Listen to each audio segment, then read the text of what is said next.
What's going on, everybody? Welcome to the opening bell of the NFL Stock Exchange podcast. I am Trevor Sikkema. That is Connor Rogers. So glad that you guys are here with us. We have an exciting episode here for you. Connor and I are giving you guys our top 5 edge rush players. Well, I guess it's more than just the top 5, Connor, because we're going to give you our top 5 going from 5 to 1 in the 2022 NFL draft class. But also we're going to give a shout out to this edge class as a whole. We're going to be talking about guys that just missed the top 5, some mid-round gems, some late-round guys, some skill sets that we really enjoy from this edge rushing class. I'm excited, man. This is another positional breakdown for us, and it's a big-time position that we know is going to rule the 2022 NFL draft when it's all said and done.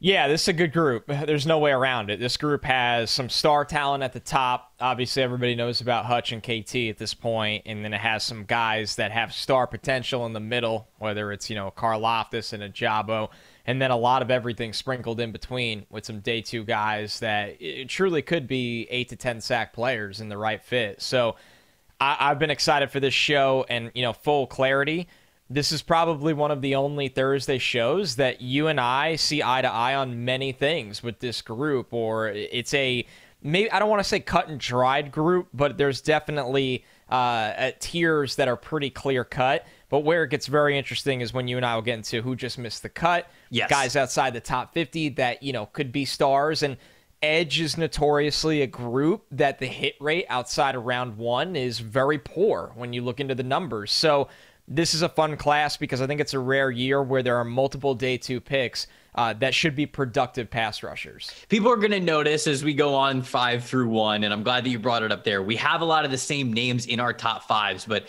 what I'm excited to get to, because I didn't ask you this before we started this podcast episode, where your tiers are, how you break this up, which guys you would put in certain buckets in this class, and then also we really start to differ. I did see the sheet and the rundown sheet that we have here for this podcast episode. A couple of names that you're going to bring up later in the podcast are not the same names that I'm going to bring up. So like the guys that just missed the cut, some shout outs that we want to give to for some of these guys, they're all different names there. So I promise we're not just going to go full groupthink on this podcast, even though some of the names are going to be familiar at the beginning of it. You want to kick us off? You want to start with number 5 in your edge rush rankings? Yeah, man, let's get right into this. Number 5 for me is David Ojabo. I would say the biggest overall riser in this position group this year, and that is still counting Jermaine Johnson, because David Ojabo had really done almost nothing at all up until this season, to the point where when he started to break out this year, I think a lot of people within the Michigan program were holding out hope that he would return to school, go back, build up his stock into a top 5 pick because his game is far from complete, be a yet another superstar Michigan pass rusher, and they've had some really good ones over recent time, whether it's Rashawn Gary, whether it's Kwity Paye, Aiden Hutchinson, who was at the Heisman ceremony this year. But Ojabo opted to declare for the NFL, which probably tells you he got a really good grade from the advisory board. I think he's round 1 destined, despite the fact that this is a Michigan team that you could tell when watching their film, they were afraid to have him on the field in very run-heavy situations. He needs to put on more strength and mass in his lower half of his body. I've gotten to talk to some people that have gotten to scout Ojabo in person, and they'll say it's the first thing you see. And I think that is something that will come with him over time on an NFL weight training program, the right coaching. And the reason he is in this discussion to be drafted so high, Trevor, is that he just has great pass rush traits as a speed rusher, right? And it's really all stand-up right now. He's not going to put his hand in the dirt at this moment. He's going to stand up. He's going to try to beat you really with a ghost move, right, where you can't even get hands on him. He'll throw a spin move in there. He has shown, the ability consistently to try to win that outside corner and swipe at the ball when the quarterback is sitting in the pocket. So for Ojabo, if you're a team that feels like you have the brawn, the power, and the strength, and you're looking for somebody that can take the tackle wide, really run that arc, maybe even turn into the corner a little bit while he develops the rest of his game, he's going to be the guy for you. I think it's a little rich to take him, in that top 8 conversation, but maybe in the second half of the first round. I love the Bills as a fit personally. Ojabo has a lot of exciting ceiling potential in his game. Yeah, no sacks going into this season. 11 a lot of snaps coming after this season, right? And they're just wearing a lot of snaps. And when you look at that and kind of, I like the way that you kind of brought up his scouting profile there. And what you emphasized was this is a guy who has all the tools in the world, if you will. He's just very raw. And that makes a lot of sense when you learn more about his background. He's born in Nigeria, moved to Scotland, lived in Scotland when he was growing up. And he didn't actually start playing football until he was a sophomore, junior in high school when his family moved over to the United States. And so this guy just doesn't have a lot of snaps, period. Like not just like a defensive end or not just as a starter or like at a big level, like period. He just hasn't played football that long. And so when you take that into account, how he's just a junior at Michigan, really started playing football 2-3 years in high school. I mean, this guy's barely got 5-6 years of football under his belt. And if what we saw this past year is going to be an indication of what his ceiling could be, I think that's why you see a lot of people put him in the top 15 of first rounds, just because the NFL is probably going to take a good chance on him, because this draft class as a whole, it's not as good as last year's class. I'm just going to be honest with you. And even at the very top, you look at guys like Aiden Hutchinson, Kayvon Thibodeau, we're going to talk about those guys in a little bit, but like even those guys weren't guaranteed top 10 picks if you put them in last year's draft. Well, David Ojabo is kind of one of those next guys that you would have after that first tier group. And I agree with you that it's the snap to snap, I'll say disciplinary things with Ojabo that are holding him back right now. You mentioned the run fits, just the early down work, right? Not getting exposed, not getting blown off the ball, putting more weight in his lower half, being able to anchor, being able to control the point of the attack in the line of scrimmage. That's how you get on the field as a full-time first round worthy edge player, is if you can be a 3-down guy. And right now, like if you plop Ojabo into the NFL right now, he'll give you the pass rush upside on 3rd and long situations, which is the money maker anyways. That's why you take a chance on him. But it would be that early down work where you're kind of like, all right, well, can we put this guy on the field right away? And if you can't, is that a first round pick? Well, that depends what draft class he's in. So you get to have all these conversations with David Ojabo. But, as the year went on, he talked about how he watched a lot of pass rushers from Michigan while he was kind of growing up there as a freshman and a sophomore. Watched Josh Uche, watched Kwity Paye, watched these guys who are older than him, more refined pass rushers, and tried to take little things from them. And as we saw this past year as a junior, was able to put it all to work and have a lot of really good success with it going into the season. Or maybe not just going into the season. I guess I'll say even right now, there's a lot of people who cite lack of production and high traits. And when you think of that, you think of a guy like Odafe Oweh, who came from the NFL draft last year, who it's like, okay, this guy's got all the tools you could want. He's strong. He's fast. He's got powerful hands. He's got some good pass rush moves. He's creating pressure, but there's not a ton of production to his whole career. Now, Ojabo had a better single year than Odafe Oweh ever had at Penn State. So that kind of goes in the mix. It's not a one-on-one comparison. I get the reservations on Ojabo. Ojabo isn't 5 for me. And I guess I just kind of spilled out my explanation of what I think of Ojabo. He's actually number 4 for me. So I guess I'll just say that. He's right there. I think we see him kind of similarly. But number 5, I have Jermaine Johnson, the edge rusher from Florida State. Now, I've said this on this very podcast. I thought Jermaine Johnson was kind of like a fringe first-round player, would have been more comfortable with him in the second round. And then the Senior Bowl came around and he absolutely put on a show. And you go back and you watch the tape and you see the things that he did well at the Senior Bowl, which was be able to attack the outside shoulder, be able to be used as a pass rusher, dominate one-on-one situations. And you go back to the tape and you go, okay, maybe there's not as much of that as you would have liked to see, but in the instances where he has the chance to really pin his ear back, he does show that he has that capability. So if you put that role in front of him more in the NFL, it makes me think that he's just going to continue to have more and more success. So those are 2 guys that as we talk about tiers and buckets of this edge rush class, I see them very similarly, right? When you look at David Ojabo, this guy is 6'5", 250 pounds, kind of the same thing with Jermaine Johnson, similar build, 6'5", 255 pounds. These are similar guys who I don't want to say have the exact kind of same skill set, because I have a lot more faith in Jermaine Johnson to be a thumper, to be a early down edge rusher than I do David Ojabo. But when we're talking like tiers, I'm kind of putting these guys in the same bucket. It's basically like, what do you want or what do you need more of an edge rusher? These are guys that I think are going to be first round picks when it's all said and done. But that's who I have 5 and 4. I didn't really know how to have that conversation without just kind of like talking about both of them there. So Jermaine Johnson from Florida State, I have him at number 5. And David Ojabo, the edge rusher from Michigan, I have him at number 4. Yeah, and then that's it for me. Jermaine Johnson's number 4. So we just had them flipped at 4 and 5 and have very similar thoughts on them. And, when you look at it, when you look at Jermaine Johnson, it comes down to that he has had more times, more snaps to develop overall. Ojabo is someone who will turn 22 in May. And I know Jermaine Johnson, I believe, is at least 22 right now. A JUCO product to Georgia to Florida State. So they are very different players in that sense. I think Jermaine Johnson has a little bit more of his mass in his lower half, and I think that's why you see him hold the point of attack and play with more power. He definitely has a better idea how to use his hands, while Ojabo is still figuring it out, but there's flash potential there where Ojabo can do things that most edge rush prospects, they lack that kind of speed and explosiveness. So that's it's like when you're looking around for like a great thing and you're like, okay, Ojabo could be that great thing. He's just not there yet, but everything tells me that it's all there. Just needs to be unpacked, unboxed, and put together.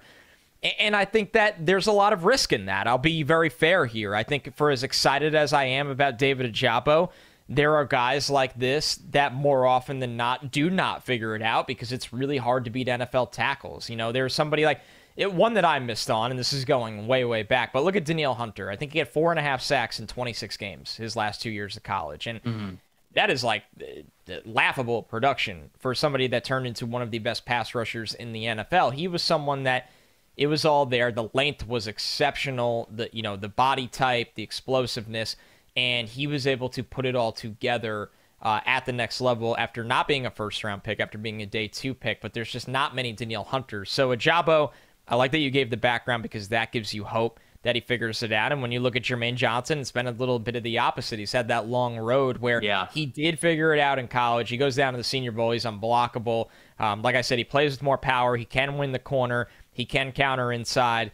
So I think if you're looking to put somebody on the field for a good amount of this rookie season and get instant production, a little bit know more what you're getting, that'll be Jermaine Johnson. If you're looking for, a 3-year window and trying to get an elite pass rusher, somebody will go up there taking the home run swing for Ojabo. Yeah, no, I think that's definitely fair. And it's going to be really interesting to see what the NFL does with this edge rush class, because there are a couple of other guys like David Ojabo is one example. I think Trayvon Walker from Georgia is another example. Drake Jackson, I would say, is another. And these are guys that we're going to talk about a little bit later in the podcast. But like these are players that have really high ceilings that either you haven't seen yet or are more projections than normally you might be comfortable with first round picks. And those guys still might end up going really high just because of the overall class of 2022. Like some NFL teams might look at this overall class and say, hey, this isn't my favorite class. This isn't the best class. It's not super deep and talented at the very top. Let's just take a chance on guys who are going to hit the home run. And I'm just very curious to see how teams evaluate this class. And I think who goes first or how far the gap is between where David Ojabo gets drafted and where Jermaine Johnson gets drafted is kind of going to tell you a lot. And it might kind of tell you how the rest of the draft is going to flow, because these are two guys that, like you said, kind of have those backgrounds. Is there a player comp for any of these guys? Not to like put you on the spot, because I have one for one of them. So if you ever have a player comp, like just feel free to throw them out. Do you have a player comp for any of them? No, for these guys, I don't have comps yet. I will say for edge rushers, very much so, because the way they change their body so much for the NFL, I lean on the combine heavily to come up with player comps. But I mean, I'm curious to hear what you got here. So I'm excited. I love a good player comp. This is one that I thought of right when I was initially watching Jermaine Johnson. So my thoughts a little bit different than when I wrote this one down.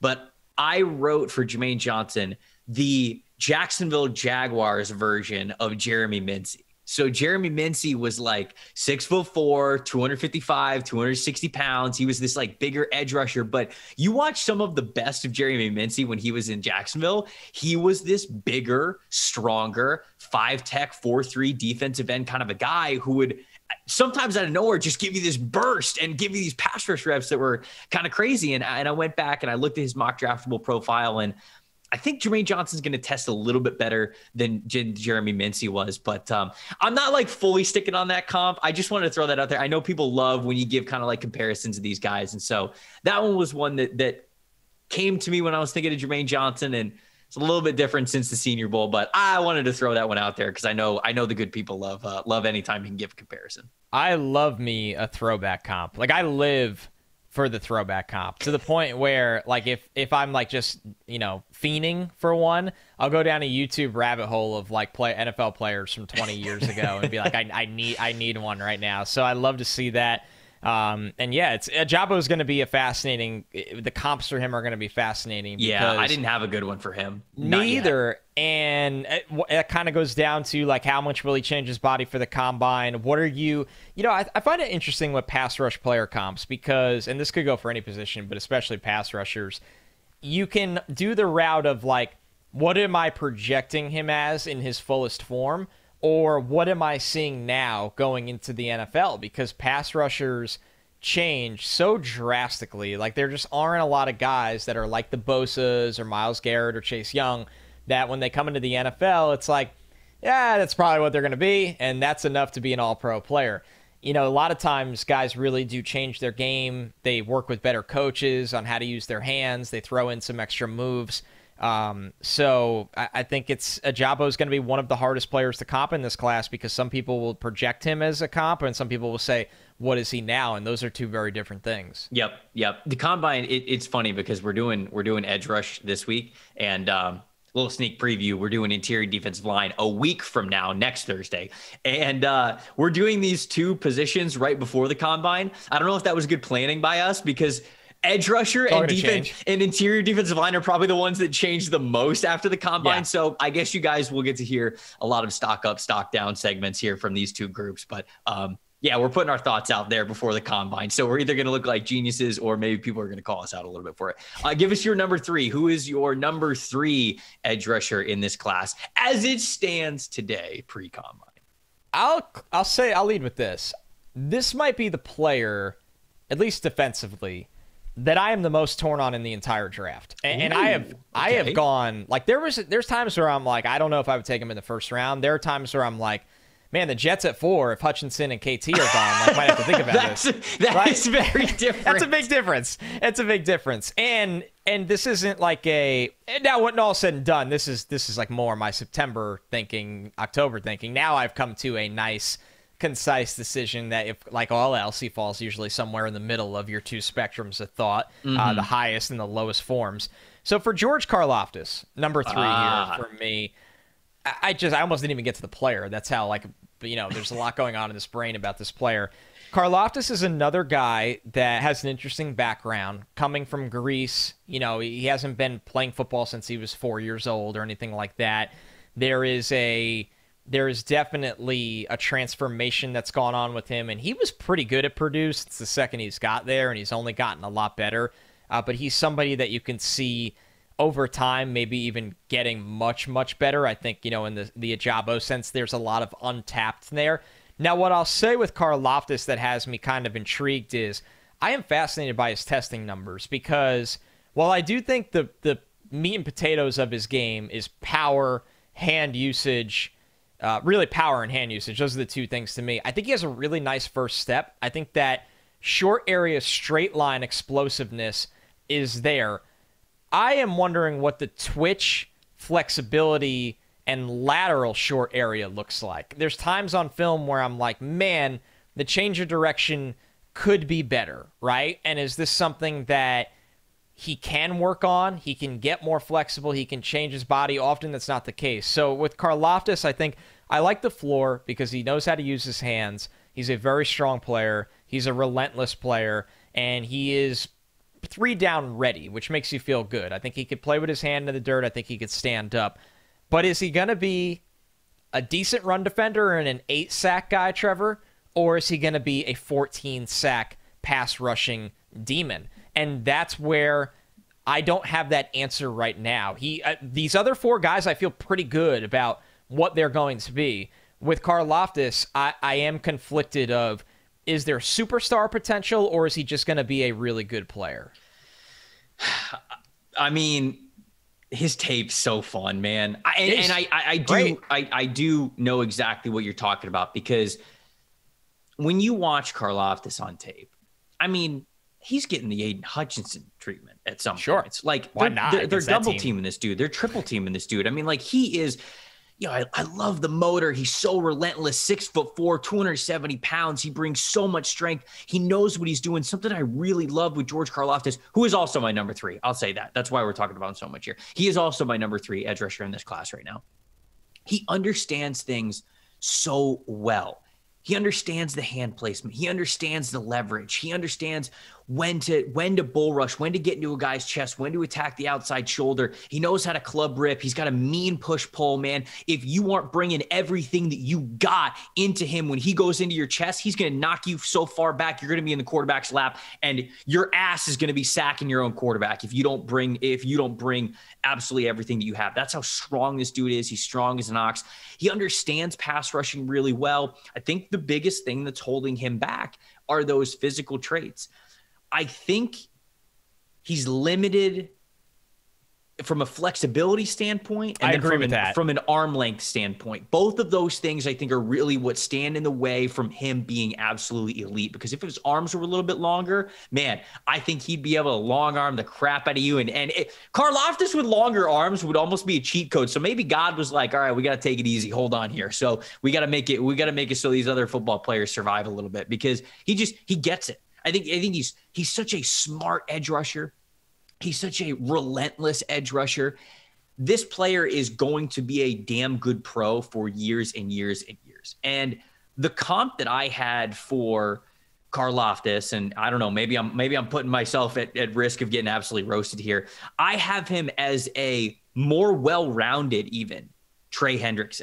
And Trey Hendrickson, we obviously saw him go to the Saints and then gets paid by the Bengals. I think he had a really nice season this past year. And when you look at Trey Hendrickson, you look at his mock draftable, and that's kind of, I thought of this comparison. And I was like, okay, let me go back and let me see the measurables. Let me see the testing. Let me see if this one fits. And it actually does. Trey Hendrickson at the combine, when he was coming through, 6'4", 266 pounds. So Karlaftis about 6'4", 270, probably 265 is what he's going to show up at the combine. Okay. The arm length, it fits. 32-inch arms for Trey Hendrickson. That's in the 5th percentile. That was a big worry of Trey Hendrickson. And so that arm length is something that he has obviously overcome in the NFL to play really well. That gives you hope that Karlaftis can be the same. 4.65, 40-yard dash. I have no idea what Karlaftis is going to run, but that was in the 87th percentile. I could see right around there. 4.6. 122-inch broad jump, 85th percentile. 7.03 cone. The short shuttle and the 60-yard shuttle times were above the 90th percentile for Trey Hendrickson. So I really do feel like there is a path to where he could have a similar combine from what Trey Hendrickson did. And even if he doesn't have the exact kind of combine profile, I feel like they win similarly, because these are dudes who, with motor, with ability, with pass rush plan, they overcome the lack of length that you often need to play the edge spot. So I really do like Karlaftis a lot. I'm not worried about him at all whatsoever being worth a first-round pick. And especially, I would tell you, a top 20, top 15 pick in this class, I would tell you. I don't know if he's going to go top 10. Who knows? I don't know if the NFL is going to be like, hey, give me David Ojabo and his pass rush upside over a guy like Karlaftis. That is to be seen. But in this class here, I'm very comfortable thinking that you're going to get a multi-year pro that is just going to be a steady Eddie for you as a 4-3 defensive end for a really, really long time. You can kick him inside on some long distance third downs because he has that strength profile. He has that higher weight to him. So I think he's a versatile defensive lineman. He's going to be a great 4-3 defensive end. He brings so much to the table. And even without that arm length that makes him, say, a guaranteed top 10 pick, is going to be a damn good pro. With everything you said there, I think he's somebody that, while as conflicted as you can be on how good is he going to be, at the end of the day, it feels good to watch a player and come to the conclusion, I think he's going to be good. I don't think there's any bust chance there. And with Karlaftis, I don't see a lot of bust potential. To be fully clear, like Ojabo has bust potential because he's such a incomplete player right now, but he has so much promise. And I think with Karlaftis, you'd look at him and go, man, he doesn't have the special speed and flexibility that Ojabo has, but he does every little thing so right. right now. I can't see him making it past the Vikings at 12. Like, that was the floor I came to with him, where it's like, I don't see him going past. I think he's a great fit for the Giants early. I think the Ravens what are the Ravens pick? 14. Ravens are 14. Like, I think that's like the floor for Karlaftis. Like, he can't get out of the top 15. No way. I'm with you. All right, where it gets fun. This is where it gets fun. Wondering who might have Hutchinson 1, who might have Hutchinson 2, and vice versa with Kayvon Thibodeaux. Before we get to that, got to remind you guys that PFF.com, Edge subscription, elite subscription. That's where you can find all of your premium PFF data. And as you were listening to this podcast, you can get our NFL draft guide as well by going over to PFF.com. And if you don't have a subscription, use the promo code NFLSE for this podcast, NFL Stock Exchange, and you will get 25% off anything. So you get that draft guide. You'll also get a fantasy football draft guide. When fantasy football season rolls around, you'll get the premium stats, you'll get the premium content, you'll get all the betting tools. So much stuff. You can check out what comes with an Elite and an Edge subscription. There's different price points for both of them, but either one, you get 25% off when you use the promo code NFLSE. Head on over to PFF.com and do it. Got us a moment everybody's been waiting for. Are you going to have Hutchinson number 1? You going to have Kayvon Thibodeaux number 1? Let's get to it. Who you got number 2? I'm shocked we agree on this, and I'm glad. This might be a big unifying point of the pod right here.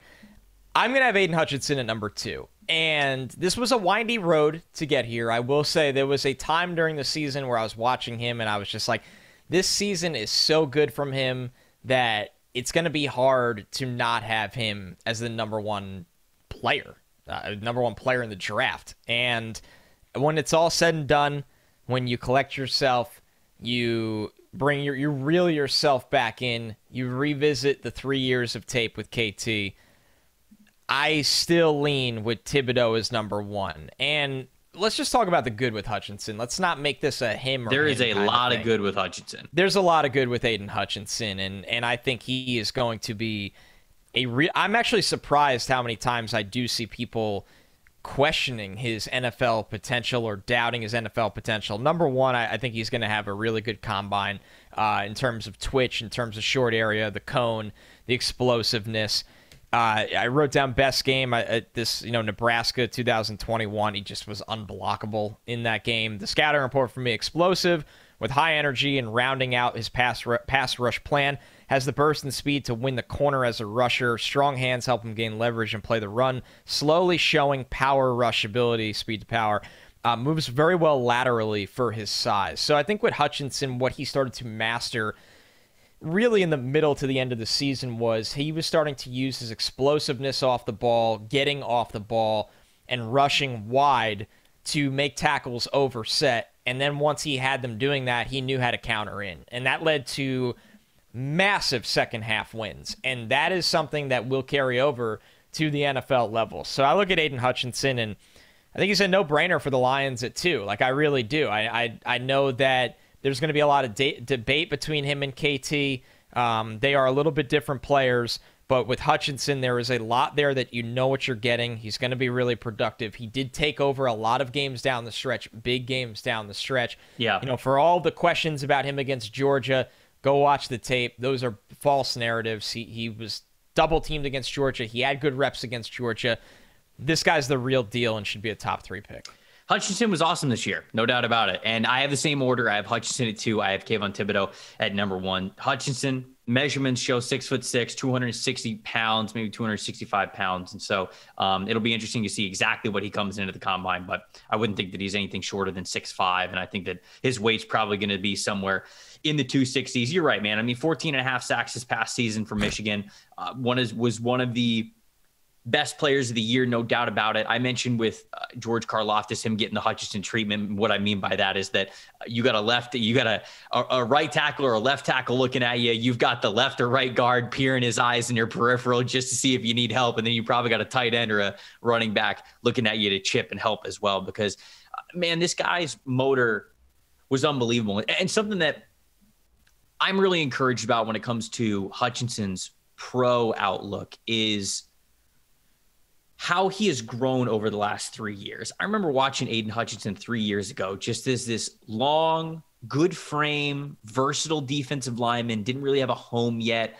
he's playing with a lot of effort. You liked it. And you were like, hey, you know, I kind of like this Hutchinson guy. He's a really nice piece for Michigan, especially when they had, at the time, it was, you know, Kwity Paye was there. Josh Uche was there. I believe he was still there when Rashawn Gary was there as well. Can't remember if Maurice Hurst was there, if they overlap one year. I feel like they might have overlapped one year. Might have. Maybe if he was getting early production. So anyways, I mean, it was a talented Michigan defensive line, and Hutchinson was kind of thrown in there. It was like, oh, you know, I kind of like this guy. Plays with a lot of heart.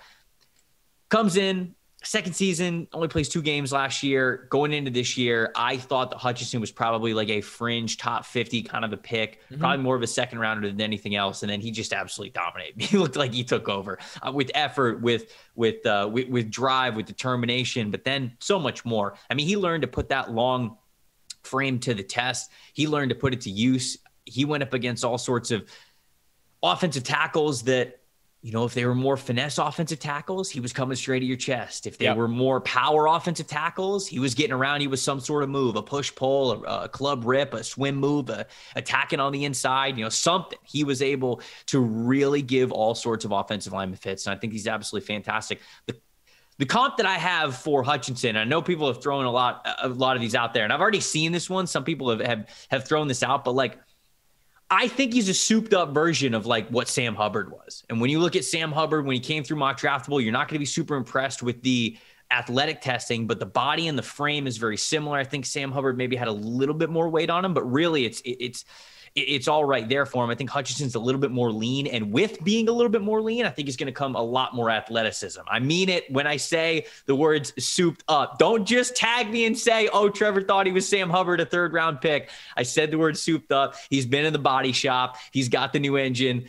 He's got all of that. And I think that he runs a lot more like a sports car than Sam Hubbard even does. But it's similar body profiles. And these are guys who aren't winning with a ton of twitch, but Sam Hubbard has even become a really well-rounded, I think, defensive lineman. And when you put even more athleticism into that kind of a player, you get what you've seen with Hutchinson over the last year. So that's my comp there. And we can talk about Kayvon Thibodeaux more in a second, but those are my Hutchinson thoughts with me having him number 2.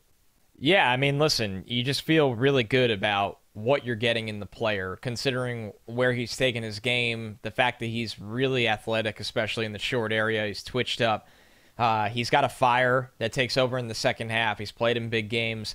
He looks like he's spent summers with the Bosas, with the handwork that he's done. The handwork for sure, man. Handwork is just Michigan great. Guys just have the hand. I mean, like Kwity Paye, Josh Uche, David Ojabo talked about how that's the main thing that he worked on. Hutchinson and how great his hand usage is now 3 years in. I mean, they're teaching the right stuff when it comes to the importance of hand usage there at Michigan. Yeah, I think they are, and you could see it. And Hutchinson has talked about how, you know, when they got that Baltimore scheme, implemented into it, he felt more comfortable playing in that, a little bit more pin your ears back and go, less thinking. But I think there are times where he does show really good ability to contain when they ask him to, really smart sideline to sideline player. So Hutchinson, man, nobody's really overthinking him at this point. I think everybody kind of sees him and KT in their own tier, and I do. I think it's KT and Hutch in their own tier, and then you have Karlaftis and everyone after. I don't think they're within these guys. But let's get to number 1. It's Kayvon Thibodeaux, and he's kind of been the story lately in the draft world. You know, if he's not going number 1 or number 2 overall, everybody's freaking out, and, right, for different reasons. It seems like Jacksonville knows they need help for the quarterback, but the Lions might want to take the local Michigan player in Hutchinson, keep him in Michigan. You know, with Thibodeaux, man, there's a lot to unpack here. One, let's just start at the baseline. Former top overall recruit, produced instantly. Stepped on campus as a true freshman. Had dominant stretches as a true freshman. He used as a stand-up rusher and hand-in-the-dirt player. Good get-off. I think there's some bend and ankle flexion there. I know that's been a talk that I think the definition of bend has gotten, it's a little all over the place, right? Like there'll be one screen grab of a guy, looks like he has bend, and everyone's like, see, he has bend. And it's like, is there a consistency of that over week by week? So I think that's become a hard talking point to digest. Is he actually bending, or is he just getting pushed from the shoulder down? Yes. And his hip is like, I don't know, moving like that? Because some people bring that up as well. I know. It's a dangerous world we're living in. All right, so Thibodeaux, he looks long and explosive to me on film. Like, I don't really understand, once again, there's been conversation maybe smaller than people thought. These are questions we will get answered at the combine. But he looks long and explosive on film to me. Displayed a push-pull and long arm moves. Those are, to me, I don't want to say advanced, but that's you're going to do that in the NFL. Like if you're going to do a push-pull or a long arm, like you can do that and win that way in the NFL. And he's shown to be able to do that. He can win with the outside speed rush. I mean, this guy's got it. And he started to set up tackles with outside speed to counter later inside, something I talked about with Hutchinson earlier. So Thibodeaux, to me, I'll leave it like this, Trevor, and I talked about this a little bit on a show earlier this week with you. It's because he's not Chase Young or Myles Garrett, people are now disappointed when, to me, he's Brian Burns. If he's Brian Burns, like, is that not exciting? Brian Burns is an awesome pass rusher. So I think Kayvon Thibodeaux has become a victim of two things: his own early success, and that he is not the level of number 1 overall pick we're accustomed to seeing with pass rushers in recent years. And I don't think that's fair to Kayvon Thibodeaux, because you cannot invent something in a draft class. That you can't invent a Myles Garrett, and it goes to the quarterbacks. You can't invent a Trevor Lawrence or whoever it may be. This is just how the draft goes. You take what's there, and I will gladly take what Kayvon Thibodeaux is for my team if I'm picking in the top 5. Yeah, I mean, you mentioned so many of the things that Kayvon does well. I think one of the issues that some people have is just the overall strength profile that he has, sometimes anchoring at the point of attack. Again, we talk about being a 3-down defensive lineman. Even if he's more of a stand-up outside linebacker type, if you want him in that role, you still got to be able to hold the point of attack. You still got to be able to deal with strength well. There were times when I was like, okay, he's getting pushed around a little bit more than I would like a top 5, top 3 overall guy to get pushed around. But I think that's something that, man, it can be fixed with better hand placement or better just like consistency with leverage and things like that. It's not like I think he's weak. I don't. And maybe you pack a couple of extra pounds on him. Maybe you get him in an NFL strength and conditioning program, and that kind of figures itself out, because it's really not that glaring of a need. It's just something that I noticed a little bit. You mentioned some of the good things that he does. You talked about a couple of his moves. He's got a nice swim move. He's got a nice push pull. He knows how to use the long arm. The long arm is something that he goes to often, which is great, because that's a major move in the NFL when you can utilize having that length, being able to create separation between you and an offensive tackle. I think that's really important. Something that really stood out for me with Thibodeaux, and what gives me faith in him as, maybe not faith, validity, I guess I'll say, with him as my number 1 overall edge player, is he does not have to jump the snap to get a really good first step and get even with the shoulders of the offensive tackle, just get straight around, be able to dip and bend and get to the quarterback. When you look at guys like Hutchinson, I talked about all the things that Aiden Hutchinson does well, but if he's not jumping the snap, which sometimes is fine, I think jumping the snap gets kind of a bad rap, because people go, "Oh, look, he jumped the snap on that one. He can't do it again. Then he can't do it again." That's, right. That's not against the rule. It's like that's actually more of a positive than what some people, right. It shows a certified skill. And you know what? Sometimes, like dude, Shaq Barrett does that all the time. Shaq Barrett for the Tampa Bay Buccaneers. Pretty good player. He jumps the snap all the time. He led the NFL in sacks. What do you have, 19 and a half sacks or something? 18 and a half sacks, whatever it was a couple of years ago. What am I going to tell the guy he didn't have a good year because he was jumping the snap on a handful of them? So I don't know. One, I think that I wasn't planning on getting that rant off of my chest, but snap jumping gets worse of a rap than it needs to, because it is more of a skill than people give it credit for. But all that to say, in the reps where, say, Hutchinson is not jumping the snap, where he does not get a good beat of when the ball is firing off to the quarterback's hands, he is slower off the ball to explode. Whereas Kayvon Thibodeaux, at no point do you think that he's slow off the ball. Not once. Even in some of the reps where Kayvon Thibodeaux might be like the last one out of his stance, maybe he really just doesn't time it well. Boom, dude's off the line of scrimmage, and he's even with the offensive lineman, and he is still competing in a way that you could attack the outside shoulder, because he has that kind of a physical, athletic gift for burst off the ball. So that is what really allows him to stand out for me above these other players, is that burst and bend for a pass rusher are so important. especially when you talk about guys who are drafted in the top 10, the top 5, the top 3, number 1 overall. You have to be able to do those things. You have to be athletically gifted in those areas. Kayvon Thibodeaux is, and at that point, then you just get to go down the rest of the list and see what other boxes he checks for you. But at the very top, those are the 2 most important traits for me, and he checks both of those boxes. I'm with you all the way, man. I it was part of my summer notes. I just thought the first thing when I watched him, and we do this draft cycle every year, right? Where like now we're deep, like you and I especially, because this is what we do. We're not traditional like NFL media, like going to cover the Super Bowl and let me get a quote of like why Joe Burrow said. Like you and I live the draft, tell the stories of the draft from pretty much when one draft ends, we get going on the other. And Thibodeaux was the guy after last year's class that you're always like, God, I can't wait to watch this dude. Like, I cannot wait to watch this dude. Then you turn on the tape over summer and you just see insane tools. And one last thing that we didn't get to mention with traits that I've started to value more recently in scouting is, because there's all this talk, especially in analytics, that, are pressures just as valuable as sacks and that whole conversation. I think your strides to the quarterback really do matter, because are you going to convert a high enough amount of your pressures to quarterback hits or sacks? And Thibodeaux, I love his long strides to close on quarterbacks. I think when he wins on a rush, he's got the long strides and bursts to finish the play. And I think that was something that was special about Brian Burns as well. So, man, this pod is obviously Team Kayvon Thibodeaux. I will be the first to admit, and when you and I get home from Indy at the Combine, I think we'll have a better read on this, a better feel on this situation. Right now, it feels like he is not going to be a top 2 pick. And yeah, when I'm stacking a big board, I don't know how I make my big board without him in the top 2 players in this draft. Yeah, no, I agree with you. That's kind of where we stand right now. And we're going to learn a lot of stuff from Indianapolis. We're going to have a lot of interesting things to report when we get to these podcasts after Indy, which is the first week of March, by the way, for everybody out there who didn't know when the Scouting Combine was. I believe it is the March.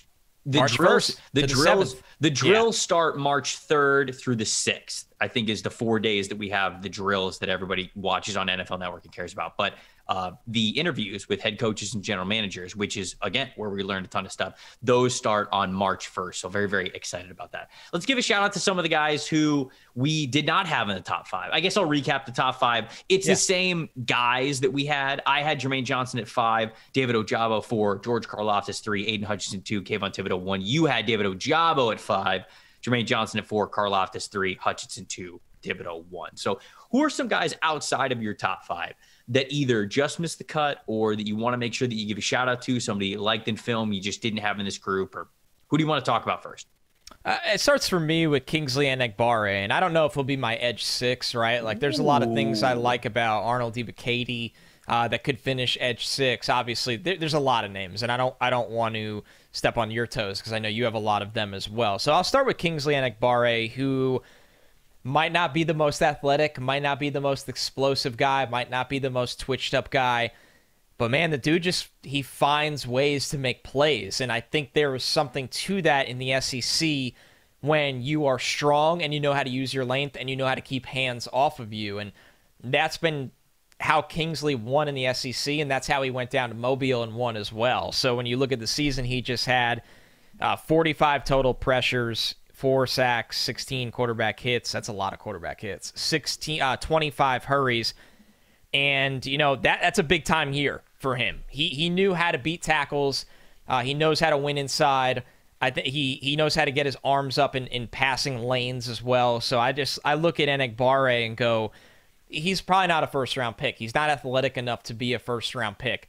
But if you're looking for, the Robin to your Batman on your pass rush front, he can be that guy on day 2. He really can. He can come in and play across from a premier rusher, get the one-on-one matchups, and if you feel like your coverage is going to hold up long enough, he's going to be able to keep hands off of him and keep working and close in the pocket. So Enagbare does not get the flash of the guys in the top 5. He's not going to get the flash of those guys at the Combine because he's not going to be at the top of the board for the testing. But just the tape test as a whole, he had some mammoth games, notably against Tennessee. I thought he held up against Georgia. And so those really matter to me, and I think he's just a rock solid player on day 2. This is the player that we're going to disagree on the most on this episode, because I didn't see it with Enagbare. I just didn't see it, man. And you know what? My whole company probably disagrees with me as well, because we had Kingsley Enagbare with like one of the highest pass rush grades in the country, not just in the SEC, not just for his own team, like in the country. We had him with a very, very high pass rush grade. Well, he had some cupcakes on there, and so on the schedule. And I went back and I watched his tape, and you're right. I mean, he is not the athlete that I thought that I was going to see. Sure, he's not. South Carolina edge rusher, for those who don't know exactly who Kingsley Enagbare is, 6'4", 260 pounds. So he's a little bit bigger of a defensive end. And man, I think he had a pass rush grade in the 90s. It was like an elite pass rush grade this past season. And so there were a lot of people talking about him around our building all year long. And I finally popped on the film, and I didn't love it, man. Now, there were times when Enagbare played well, but I thought a lot of this stuff was honestly, like, it was a lot of cleanup production. It was a lot of cleanup sacks, and the hand usage was not as consistent as I needed it to be. I mean, the guy's got a good frame. He's got good long arm potential, but there were times when he would just run into the offensive tackle and almost like not even put his arms out. Like, he'd just go straight into their chest. Gunter. Yeah, that's Jeffrey Gunter. Yeah, and I'm just like, you got the arm, man. Just put the arm out. Like, you have the long arms to be able to do that, and that happened way more than I thought it was going to. I'll tell you what, it was either the Auburn game or the Georgia game. I cannot remember. He was very slow out of the gate for that game, which unfortunately was something I felt like was a theme in the 4 or 5 games that I watched of him. And he was just kind of like slow out of the gate. And then something happened where he was finishing, like the play was almost finishing. And then I think somebody like shoved him super late, and he got really pissed. He got super pissed, and he like got in this guy's face. And Connor, like the next quarter and a half, he played with his hair on fire. Like he played, needs to be woken up. He played out of his mind. So I don't know if this guy needs to just get John Henderson before every game, and the trainer just needs to smack him around a little bit to get him pissed off, because when he was angry, honestly, during that game, I got to go back and I got to figure out which game it was. When he got super angry, I actually really liked what I saw from him, and I could see him a little bit closer to what you were talking about. But just too many times, I did not see enough impactful snaps from him. There were certainly a handful of times where he would use his length, he would use his strength, and he could use his overall ability to. The Tennessee game is one of them, man. He just straight bull rushes a lot of guys, just gets straight into the chest of them, uses his legs, turns his legs out, walks him straight back into the quarterback, and go, wow, what a great pass rusher. He's very, like, this guy's super strong, and he was on those reps. But there were too many times when I watched him throughout the rest of the game, I just felt like not that he was bad, he just wasn't super impactful. So I don't really know what to do with that. And so that's, I think We'll disagree on Enagbare there for now. He was one of the lower guys. He was one of the lower graded guys that I watched. I've watched 14 guys so far in the edge rush group, and he was one of the lower ranked guys, which I did not expect to be the case. But that's what I thought with King. So who are you looking at here? Just missed the cut. So I have 2 guys that I wanted to highlight that just missed the cut. Well, and I think that we for sure need to talk about one of them. And then the other one is kind of just like my dude who I've liked a lot throughout this process, who I want to give a shout out to. The one that I think we both need to talk about is Travon Walker, the defensive end, the defensive end / I was just going to say defensive lineman, I think is just the tag that he's going to get from Georgia. Now, this guy is, strong as an ox. You run into this guy and it's like you're just sprinting into concrete, man. 6'5", 275 pounds, played for a Georgia defensive line that were national champions for a reason, man. It was Travon Walker. It was Jordan Davis. It was Devontae Wyatt. It was Jalen Carter. It was just so many beasts on that Georgia defensive line. And Walker was absolutely one of them. He has a strength profile that not many in this entire class can match, man. He rarely loses at the point of attack. When he hits you with his hands, you feel it. It knocks so many different offensive linemen back, whether it's pullers, whether it's offensive tackles, whether it's guards that he's going up against on the interior. They feel his presence. And even though he's only about 270, 275 pounds, it feels like he hits like a 300-pounder, man. That's what it certainly looks like on tape. And he is somebody who brings a really high athletic profile to his game. And I say athletic because I think strength goes into that. Now, I think that he's stiff. I don't think he's super flexible. I think the change of direction is something that worries me with him being a full-time pass rush defensive end kind of a player, because he really didn't have a lot of pass rush reps. But that's what I wanted to bring up with Travon Walker. I mean, good friend of ours, Dane Brugler, he works for The Athletic. He's got Travon Walker at number 6 overall in this class. Wow. I've got Travon Walker as my like 6th or 7th edge rusher, you know? And so I just, and Dane says, hey man, bet on the traits. This dude's an athletic freak, and he's totally right. There's so many different plays that you could point to where you just see incredible strength and some crazy twitched up ability from Travon Walker. You just don't see that turned into a pass rush game. And he wasn't asked to do a lot of that at Georgia. And so I definitely see that. It could definitely change the NFL. But as of right now, you know, even if you plop Travon Walker into the NFL, you're not going to get a guy who's overwhelmed at the pro level athletically. He's going to have the speed. I think he's going to have the twitch, and he's going to have the strength to be able to hold up, and you can put him on the field right away.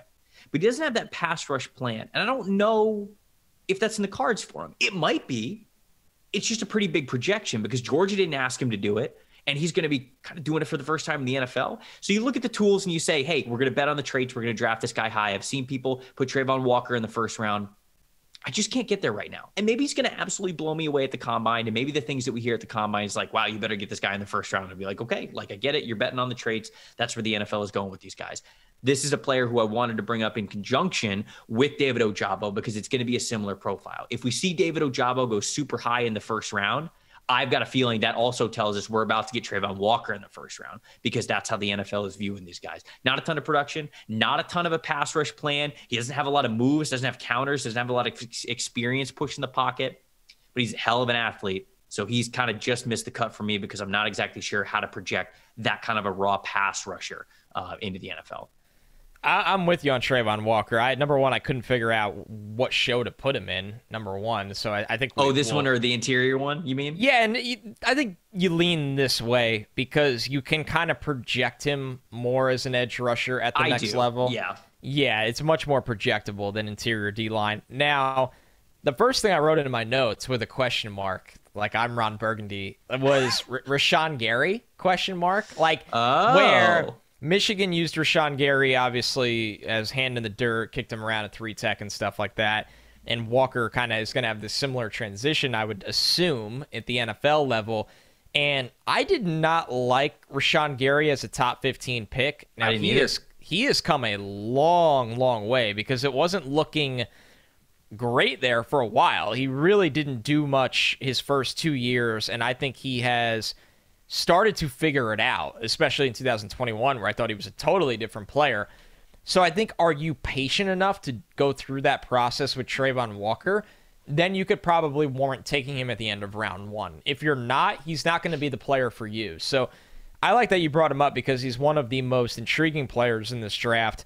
I personally don't like taking the gamble on those players in the top 15 picks. I would have a tough time selling him as a top 15 pick, but he's got a lot of that like bull in a china shop mentality where it's like, I'm going to run 800 miles an hour into your chest and it's going to hurt really, really bad. And then you're like, well, what if I could teach him how to do this instead on the edge? And it gets exciting. So Walker's got to be brought up on this show. He's a projection pick, you said it, like a Jabo, in a totally different sense based on what they're good at, but he is absolutely a pure projection pick. Another guy I wanted to give a shout out to, and this is my dude, man. Drake Jackson, the edge rusher from USC. This is my guy. He is 6'4", 250 pounds. I've been waiting on this guy to blow up because I think that he has the traits to blow up, and he hasn't yet. When you look back at his stats, gotta pull him up here. I had him on a tab on a different window. Okay, 5.5 his first year, his freshman season. Only 2 the following year in 2020. They barely had a season. They barely had a season. So that was so I said to myself, I was like, this is it. This is the Drake Jackson season. They played in 10 games. He only had 5 sacks. So look, it's still not all there for him, but man, I just love his ability as a speed rusher. I love him as an outside linebacker type. He understands how to drop back into coverage as well. So he could be a true 3-4 outside linebacker. When we talk about traits, and we've talked about traits a lot in this show, I think he's the best bender in this class. I think Drake Jackson can fire off the ball really well with a long frame, a lot of speed. He can come off the edge. He can disengage the hands, and he can dip and bend right around offensive tackles consistently at his best. If we were doing that exercise, we've heard before, it's like, oh, show me a quarterback's best 5 throws, and I'll tell you what I need to know about him. If you put Drake Jackson's best 5 pass rush reps against the rest of this class, I bet he could hang at the very top. I would agree. Like, I bet there are some people who would be like, give me that guy. Like, give me Drake Jackson. And so we need to see a little bit more of that. In terms of comps, shoot, man, you mentioned Brian Burns for Kayvon Thibodeau. I thought about Brian Burns for Drake Jackson, but Jackson, he's just not as strong as Brian Burns was coming out. He's got that length profile, and I think if you watch him through a Brian Burns lens, you'll see him do a lot of Brian Burns things. He's just not as strong as Brian Burns. Another one that I had that came to my mind is Randy Gregory, because Gregory was another guy. He kind of had this similar frame, but Gregory was an insane athlete, and his mock draft was kind of crazy because he came into the NFL as an edge rusher at 235 pounds. And Gregory's journey has obviously been all over the place, and we see him with the Cowboys now, and he's fantastic, but he's added a lot of weight, so he's kind of transformed his body in that way.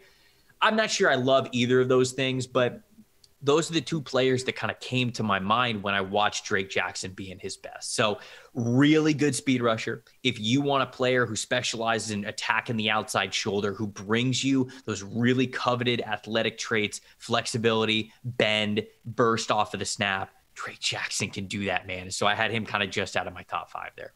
Yeah, he's someone that is fascinating. He was projected to be a first-round pick coming into the season. Like you said, didn't have the breakout a lot of people hoped for. He probably takes home the award for me for player I most wanted to see literally on any other team. Like, the USC team was just not... What an award. Yeah. But sorry, Drake Jackson. That's why you left early. This team, it's hard to get a read on a guy like that where was the coaching, right? This is someone that, you said it, Trevor, when he came into the college level, it's like, oh, it's all there. Now you just got to improve the hand usage, get stronger, play a little bit of a different game than just always being a speed and twitch guy. And that never really changed. You turn on the Colorado game from that year. I thought that was the best version we saw of him. There's a couple reps where you can't get hands on him because the side-to-side quickness is so efficient. Awesome. Yeah. And that's exciting. Like, that is something where I look at and go, man, tackles will have a tough time with him if he can do that at the next level, but also not be as predictable. So he had to be mentioned on this show because he's another one that a lot of teams will not know what to do with him. They're like, okay, and one more note on him. He doesn't turn 21 until the month of the draft. So one of the younger players in this draft where... Love that. There's a lot to unlock there. Like, do you want and I need to fact check this. I hate when I do this, but like a Jermaine Johnson, I think will be a 23-year-old rookie, and he's great. I love him. Or are you going to try to unlock something with a 21-year-old Drake Jackson? Like, these are the questions that I find so interesting with pass rushers that need to be answered. I'll give you one guy that it's not a just missed. He's not in the top 50 right now, but there's something intriguing about him, at least coming out of Mobile, and that would be Boye Mafe from Minnesota. Nice. It's funny how week 1 can change your perception of a player. I watched that Ohio State game like the rest of the world did with, you're just like, you're just this big ball of electricity of college football takes and draft takes. You want it all in one game. And you watch Boye Mafe against Ohio State in that game, and you're like, wow, he really did nothing. And then you almost, and this is a bad habit, but you kind of put him in the rear view for too long after that. And he picked it up throughout the year and went down to Mobile and showed that he's explosive, showed that he's starting to figure it out with his hands, starting to chop down offensive tackles' hands off of him and turn his body into the pocket. So I want to see how he tests, because if he blows up the combine, and I believe he's been a Bruce Feldman's freaks list before, if he goes into the combine and really blows it up, for the lack of production over the total 4-year stretch for Boye Mafe, as much as this year was pretty solid, especially after that Ohio State game, I think there's a lot of intriguing traits in his game where he's not a first-round pick. Right now, for me, he's not a top 50 pick, although a good combine changes that really quick. He kind of got lost in this crowded group of edge rushers this year. You just said that he was on Feldman's freak list, so I Googled it while you were finishing your point. Feldman says he has a 40.5-inch vert. Oh, it's nutty. Yeah. What? Yeah. What? Yeah. If there's any validity to it, he's going to be like maybe the guy coming out of the combine that everyone's like, whoa. What? So he came into the Senior Bowl 6'3", 255 pounds. Yeah, they had him about 6'4", 260 listed on Minnesota's website, so that actually checks. Normally, you take an inch off and about 5 pounds off when you look at school websites. 40.5-inch vert would be pretty crazy. Then he also has Feldman had recorded a 10.6 broad jump, a 4.57 40-yard dash, a 1.58 10-yard split, a 4.3 shuttle, can power clean 400 pounds, squat 653 pounds. 653.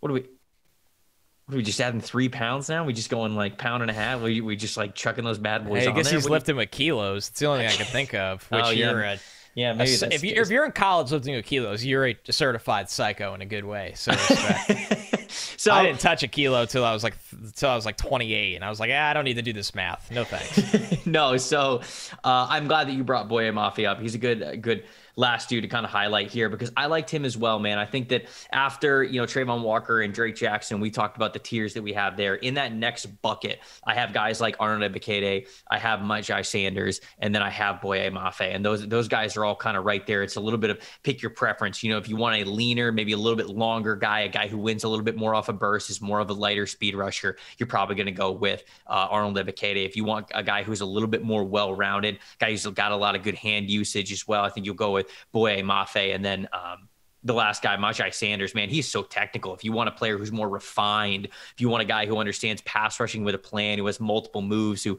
knows how to set up offensive linemen, has not just pass rush moves, but also pass rush counters for a lot of different situations, you're probably going with Cincinnati's Myjai Sanders. So those are three dudes who are in that next tier, that next little bucket. I wanted to make sure that I mentioned a couple of those guys, but Mafe is a really good example. So I'm glad that you brought him up there. I don't know. I'm comfortable ending on that one. If you want to end on that one, we'll probably have a lot more gems for the edge rusher after the combine. But we nailed like 10 of the guys from this group, man. We'd be here all day if we wanted like do the rest of the edge class.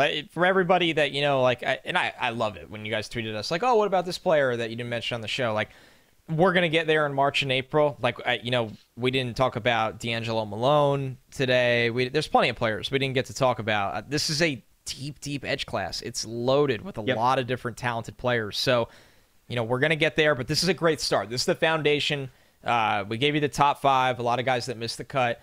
The combine is going to bring up a lot of new names, but I think this is a great foundation for one of my favorite edge classes in terms of volume that we've seen in a while. Yeah, a lot of really good guys. A lot of guys that are going to litter the first round, the top 50, the top 100, man. It's going to be dominated by a lot of these trench players. And it's going to be a lot of these edge names that we brought up here and even more, which we're going to learn after the first week of March when we get to the Indianapolis Scouting Combine. There we go. That's the Thursday ranking episode. Enjoy the weekend, everybody, even though it's the first weekend that we're not going to have football. Hopefully you guys can enjoy it anyways. We will see you guys bright and early first thing on Monday morning. Thanks for listening to the NFL Stock Exchange podcast.